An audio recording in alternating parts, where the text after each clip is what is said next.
1일 1제 하루에 한 문제씩 핵심적이고 중요한 토익 문제를 함께 풀어봅니다. 자, 오늘의 문제를 보시죠. 전치사 쭉 깔려있죠? 전치사의 선택 문제구나. 자, 그럼 앞뒤를 연결해야 돼요. 전치사는 앞에 있는 말과 뒤에 있는 말을 어떻게 이어줄 것인가를 고민이 되니까 앞뒤 흐름 보셔야 돼요. It is unfortunate. 좀 불행해요. 뭐가 cold weather가 계속될 겁니다 라고 돼 있어요. 그래서 날씨가 계속 추워질 거라서 불행한 안타깝게도 계속 추운 날씨가 계속될 거예요. 그리고 밑줄이에요. 뒤에 또 remainder. 이 문제는 remainder만 보고도 정답이 나오는 그런 문제였네요. 일단 remainder가 뭔가부터 좀 챙겨볼까요?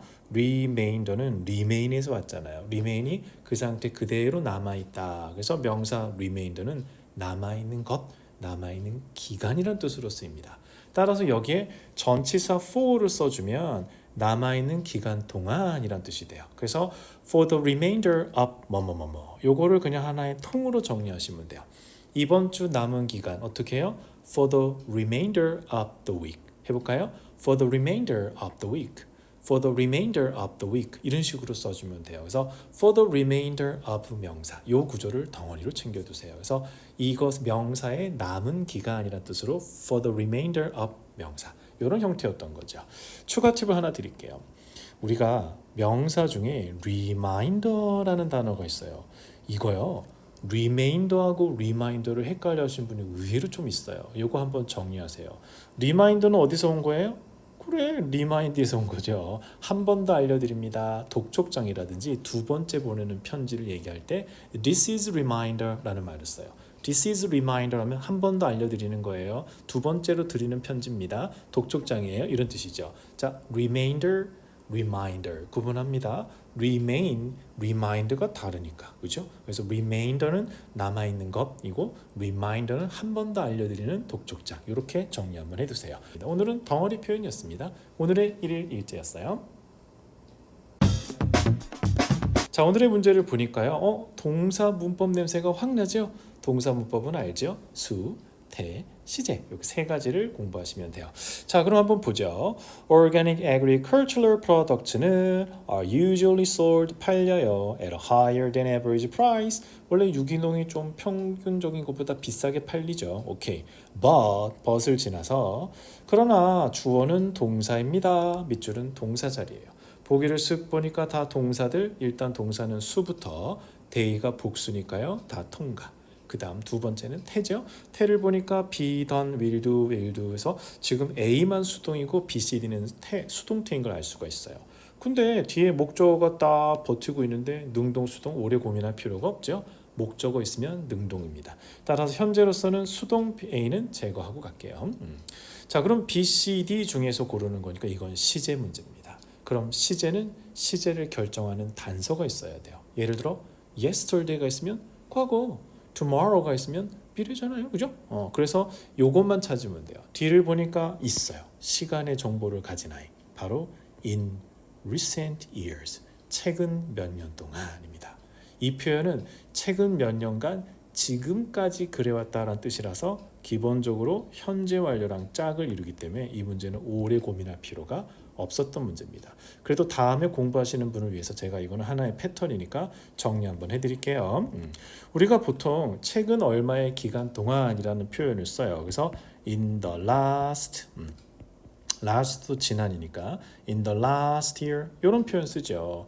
이런 표현은 지난 1년간 지금껏 그래왔다는 뜻이라서 뒤에는 현재 완료 have done의 시제가 딱 떨어집니다. 다른 변수가 없어요. 얘는 항상 이렇게 정해져 있거든요. 그래서 이런 시제 문제는 공식화된 거예요. 나오면 바로 가져가요. 좀 확장을 시켜보죠. 전치사는 for를 넣거나 over를 넣거나 during을 넣거나 기간의 전치사는 다 들어갈 수가 있어요. 그리고 시간 표현은 last를 넣거나 past를 넣거나 최근이란 뜻의 recent를 넣거나 같습니다. year 대신에는 day, month, week 어떤 걸 넣어도 괜찮아요. 그래서 지난 얼마의 기간 동안이라는 표현이 앞에 딱 언급이 되고 그리고 얘하고 호응해서 현재 완료 시제가 같이 세팅이 되는 이러한 패턴을 가지고 있어요. 그래서 시제 공식 문제예요. 3초짜리 문제예요. 그래서 in the last year 또는 for the past month 그리고 지금처럼 in recent years 이런 게 보이면 바로 have done 고를 수 있으니까 요거 잘 챙겨두세요. 1년에 한 6, 7개 정도 출제가 되기 때문에 꽤 출제율도 높은 편입니다. 그래서 in recent years have done 입에 익힐까요? in recent years have done in the last year have done for the past months have done 정말 간단하죠? 오늘의 1일 일제는 아주 쉽게 적용할 수 있는 3초 컷 시제 핵심이었습니다. 여기까지 할게요. 자, 오늘의 문제 보기를 보니까 어때요? 명사 4개 쭉 깔려서 어휘 문제구나. 그럼 일단 해석을 해야죠. 하지만 아시죠? 저랑 공부하신 분들은 너무너무 잘 아세요. 어휘 문제라고 무조건 해석하는 건 초보적인 접근이죠. 기본적으로 어휘 문제는 밑줄 뒤에 어휘, 그 어휘와 어울리는 구조호응을 가장 먼저 보셔야 돼요. 그 다음에 짝으로 쓰는 컬로케이션은 아닌지 보시고, 그리고도 아니면 이건 순수한 해석 문제는 문장 전체를 읽고 맥락에 맞는 거. 그건 세 번째 순서입니다. 그래서 일단 구조호응 보시고 컬로케이션인지 보시고 그리고 해석으로 가는 거. 자, 그럼 이 문제는 어떻게 돼요? 주어가 has, the, be 밑줄에 들어갈 명사 중에 뭘 넣을지 일단 방향은 그렇게 잡는데 첫 번째로 주목할 건 뒤에 투부정사 이 부분입니다. 뒤에 투부정사가 있어? 그게 왜요? 명사들 중에 투두의 수식을 좋아하는 명사들이 있어요. 지금 이 문제들 보기들 중에 투두의 수식을 좋아하는 명사가 만약 하나만 있으면 거기서 게임이 끝날 수 있거든요. 근데 보기를 보니 right to do, opportunity to do, chance to do, ability to do. 뭐야, 투부정사를 다 좋아하는 거죠. 이 4개의 명사가 다 투두의 수식을 즐기기 때문에 이 문제는 구조만 갖고는 풀 수 없었어요. 그럼 이건 해석으로 들어가야 되는 문제다 라고 보시면 됩니다. 근데 평소에 to do 할 수 있는 권한이 있다라는 뜻으로 have 동사 뒤에 have the까지 이어집니다만 have the right 뒤에 to do가 한 덩어리로 잡혀있던 사람은 이 문제를 훨씬 더 수월하게 풀 수 있죠. to do 할 수 있는 권리가 우리에게 있습니다. 원하시는 분, 필요하신 분은 우리에게 양해나 허락을 받고 하시라. 이럴 때 we have the right to do 라는 표현을 씁니다. 그래서 we have the right to do 이 표현을 덩어리로 챙겨두세요. have the right to do 해볼까요? have the right to do 한 번 더요. have the right to do 이렇게 정리해두세요. 그러면 다음에 문제 풀기가 훨씬 쉬워요. right 뒤에 밑줄을 쳐도 to do 고를 수 있겠죠. 그죠? 여기서 추가 팁 갑니다. 권한이 있다라고 할 때는 have 동사를 편안하게 쓰지만 이거보다 좀 어렵게 가려고 할 때 여기에 reserve라는 동사를 쓸 수 있어요.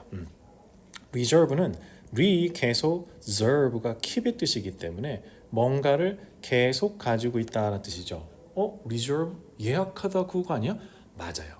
예약하다 뜻만 있는 게 아니에요. reserve는 뭔가를 keep해 두는 거니까 티켓 항공권이나 테이블을 미리 내가 킵해 두니까 예약하다 뜻도 있지만 지금처럼 권리나 권한을 갖고 있다 이런 뜻으로도 reserve를 사용합니다. reserve는 제가 다음에 또 기회 내서 자세히 설명드릴 거니까 오늘은 일단 넘어가요. 그럼 have the right to do, reserve the right to do 이렇게 이어질 수 있다. 이 덩어리 하나 기억해 두시면 다음에 문제 풀기가 좋을 거예요. 자, 지금 오늘 정답은 아니지만 이것도 하나 챙겨두세요. opportunity라는 아이가 투부정사의 수식을 즐기는 거로 출제율이 굉장히 높은 명사예요. 그래서 opportunity to do, opportunity to do 이 관계는 또 잘 챙겨두시기 바랍니다. have the right to do 오늘의 핵심적인 구문이었습니다. 자, 오늘 문제도 보시니까 어때요? 보기를 쓱 보니까 여러 가지 다른 품사들이 깔렸네요. 그럼 일단 밑줄이 무슨 자리게? 이거 묻는 거죠. 구조 분석부터 갈게요. The managers be 그리고 뒤에 전치사구가 있고요. 동사 was가 보입니다. 그럼 아까 얘가 주어였네. 이렇게 구조 분석은 가장 기본 중에 기본이에요. 빠르고 정확하게 구조 분석이 될 수 있도록 평소에 연습을 많이 해두셔야 돼요. 자, 그럼 주어 자리니까 그럼 보기 중에 주어 하면 명사 아니야? 그래서 학생들이 B를 착 고른 거예요.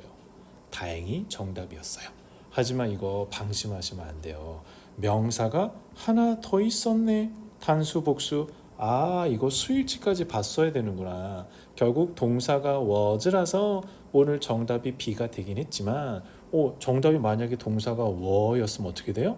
정답이 D가 됩니다. 그럼 틀리고 나서 아 맞다 이러고 아쉬워하죠. 이런 게 아까워요. 그지? 그래서 빨리 풀어야 되고 빨리빨리 가야 돼. 그 마음 이해해요. 하지만 틀리면 소용이 없잖아요. 그러니까 꼭 보기 나머지 다 확인하세요. 다시 A, B 중에 답이 나와도 C, D를 쓱 한번 스캔을 하고 가셔야 됩니다. 혹시 내가 놓친 게 있을 수 있기 때문에. 그래서 주어 자리니까 명사 be. 그런데 명사가 또 있네.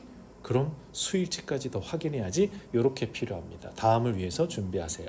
추가 팁을 드리면 prediction이라는 단어는 예상이나 전망이라는 뜻이기 때문에 기본적으로는 불가산이에요. 하지만 예상치, 구체적인 전망치를 얘기할 때는 수치적으로 쓸 때는 가산명사로 써서 복수로도 곧잘 씁니다. 그래서 전망치나 예상치를 얘기할 때는 복수로도 많이 쓴다. 그래서 his predictions 이것도 가능하니까 이게 복수가 돼? 라고 생각했다면 복수로도 많이 쓴다라는 것도 챙겨두시면 좋겠어요.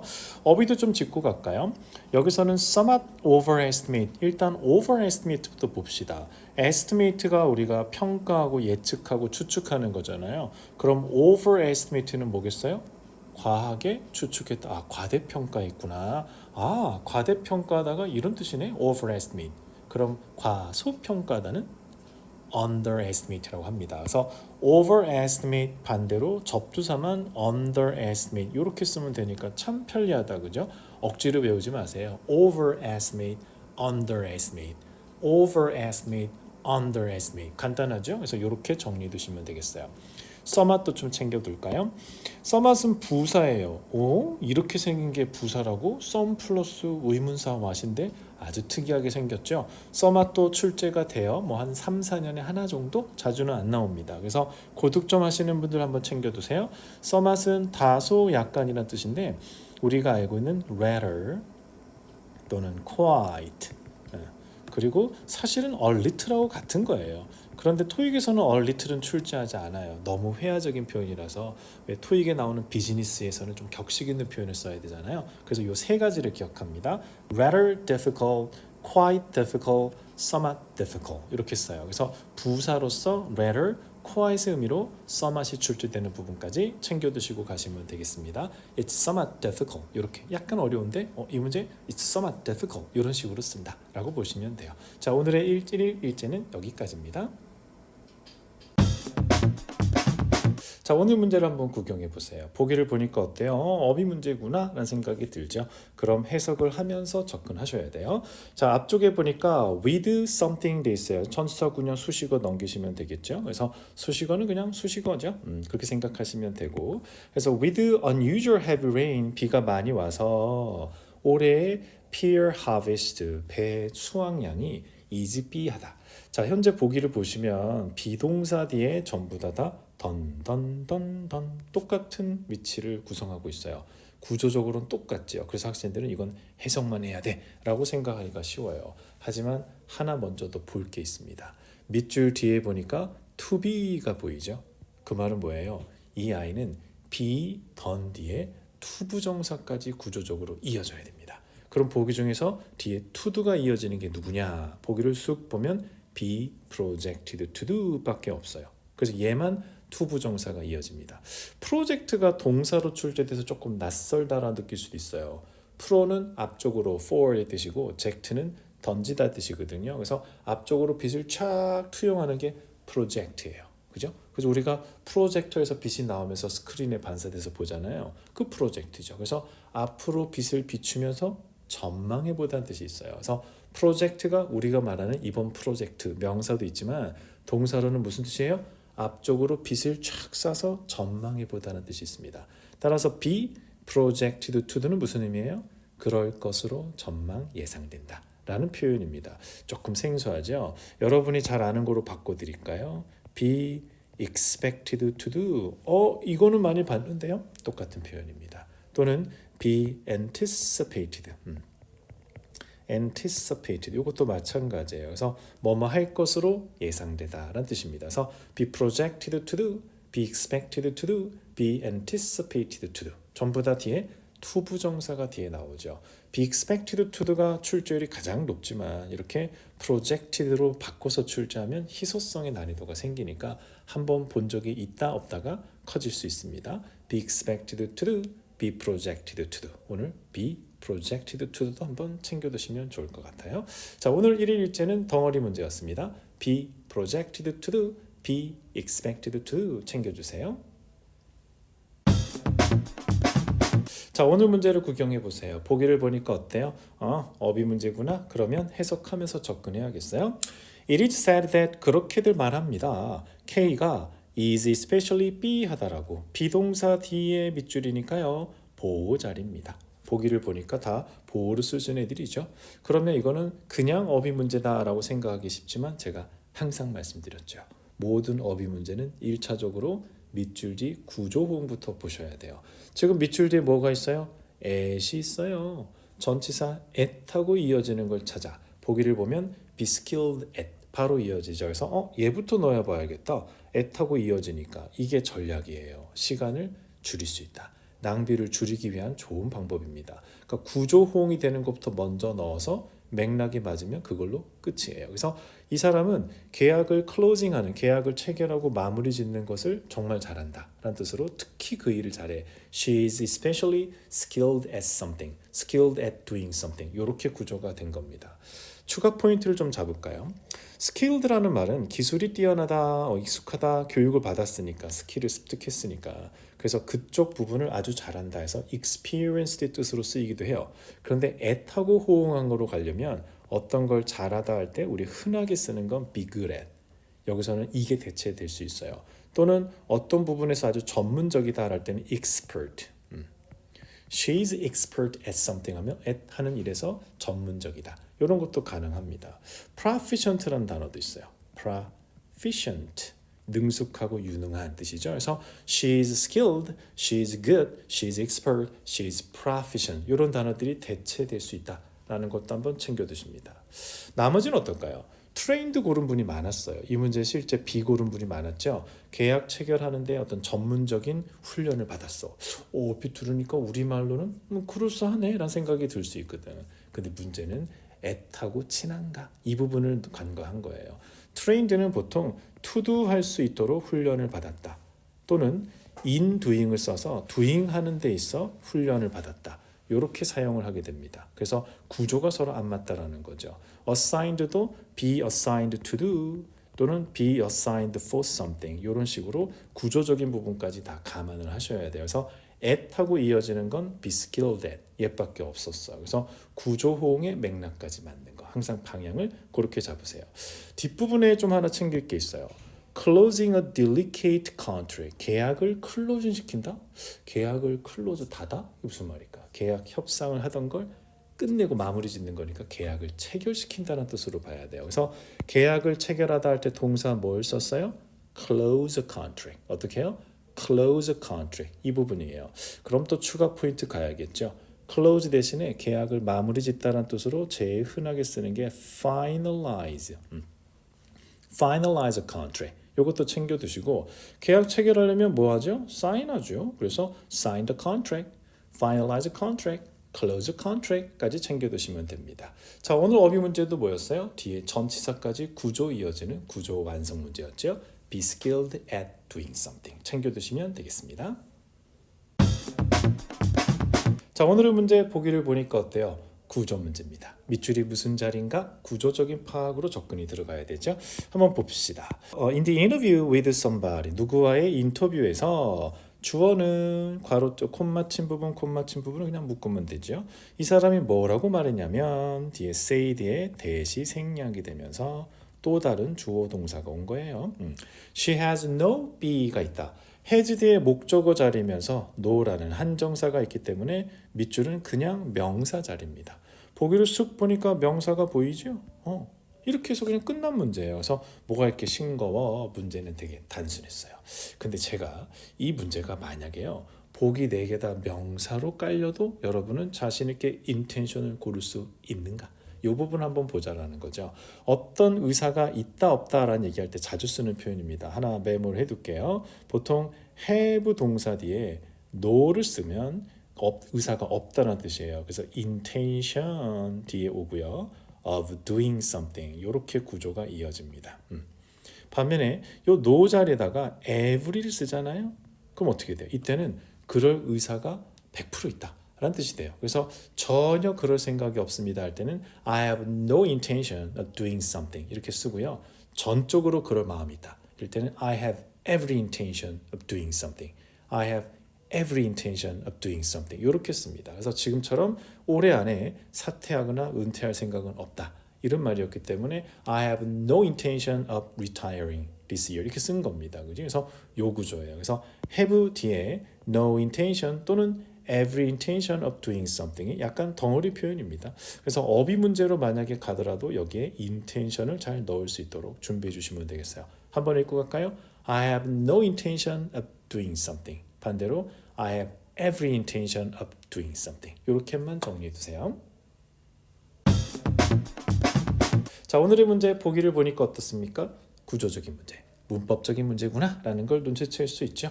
그럼 구조 접근을 한번 해볼게요. 무슨 theme park가 is filled with 무엇으로 꽉 차 있어요. 이 표현 먼저 한번 짚고 갈까요? 많이 보던 거죠. be filled with something 하면 무엇으로 가득 차 있다라는 뜻인데 중학교 때는 요 filled 대신에 crowded be crowded with people 하면 사람들로 드글드글해 이런 느낌으로 be crowded with people 요거 많이 썼어요. 그죠? be filled with는 꽉 차 있어 be crowded도 굉장히 많이 있는 것을 무리지어 있는 걸 말하죠. 그래서 참고해 두시고요. 뭐로 꽉 차 있냐면 attractions로 attractions가 복수로 쓰게 되면 사람들을 끌어들이는 여러 가지 재미있는 뭐 놀이시설 같은 거라든지 이런 걸 말하죠. 특히 놀이공산에서는 attraction이 바로 그거죠. 그죠? T-Express. 그게 결국 그 놀이동산을 오게 만드는 attraction이 되는 거잖아요. 그렇지? 그거. 자, 그럼 밑줄은 명사 앞에 수식어 부분입니다. 보기를 보니까 명사 앞에 수식어면 분사인데 doing과 done이 같이 있네. 이거 분사의 doing과 done의 태를 구분하는 문제구나. 그런데 가만. amusing는 감정과 관련된 거니까 이건 감정 분사의 태 문제구나. 이렇게 문제 의도가 분석이 돼야 돼요. 그럼 정답 찾는 건 아주 쉬워요. 여러분 아시는 것처럼 감정 분사에 대해서는 어떻게 해요? doing은 it's doing. done는 사람만 감정을 갖는 거니까 I'm done. 이거죠. 그래서 이렇게 접근하면 됩니다. 그래서 평소에 it's amazing. I'm amazed. amused네요. amaze가 아니고 amusing. 그래서 it's amusing. I'm amused. 요것만 정리하시면 돼요. 그럼 지금은 attraction을 수식하고 있어요. 얘가 사람이 아니잖아요. 그렇죠? 그래서 이거는 amusing attractions로 연결하시면 됩니다. 의외로 간단했죠? 감정 분사는 어떻게 접근해요? It's doing, I'm done. It's doing, I'm done. 이 기준입니다. amuse 넣어서 읽어볼까요? It's amusing, I'm amused. It's amusing, I'm amused. 그죠? 그것이 아주 amusing해서 내가 amused였다라는 뜻입니다. 근데 선생님 이거 amuse라는 단어 좀 낯선데요. 이게 낯선가요? 그럴 수 있어요. 여러분이 음악을 들으면 기분이 좋아지죠. 음악이 영어로 뭐예요? music, amuse. 바로 이거예요. muse가 즐겁게 하는 거, 음악이란 뜻의 어원입니다. 그리고 예전에 그 로마 때, 그리스 때 그죠? 9명의 여자 신이 즐거움을 주는 여신이 있었죠. Nine muse. 그 muse가 muse. 그래서 amusing, music 떠오르시면 돼요. 그래서 놀이동산을 영어로 뭐라 그래요? amusement park라고 하잖아. 즐거움을 주는 공원이니까 amusing, amused. 요거까지 정리해 둡니다. 다시 정리할까요? It's amusing, I'm amused. It's doing, I'm done. 감정분사 문제는 늘 출제하니까 반드시 정복하셔야 됩니다. 오늘 1일 1제는 이런 문제였습니다. 자, 오늘의 문제를 구경해 보세요. 보기를 보니까요. 부사, 형용사 깔리니까 구조 문제입니다. 문장 구조 볼게요. 앞에 when you make request for refund 환불 요청을 하실 때는 please indicate detail 세부 사항을 말씀해 주세요까지 해서 문장은 끝났어요. 그 뒤에 as. 오늘 문제는 그거군요. 원급 비교에서 늘 출제하는 문제죠. as와 as 사이에 형용사 쓸 거냐 부사 쓸 거냐 B와 C의 싸움으로 일축이 됩니다. 자, 그럼 as 사이에 뭘 넣을지 기준이 뭘까요? 아시다시피 부사는 그냥 수식어. 하지만 형용사는 그렇죠. 보호로 쓸 수가 있습니다.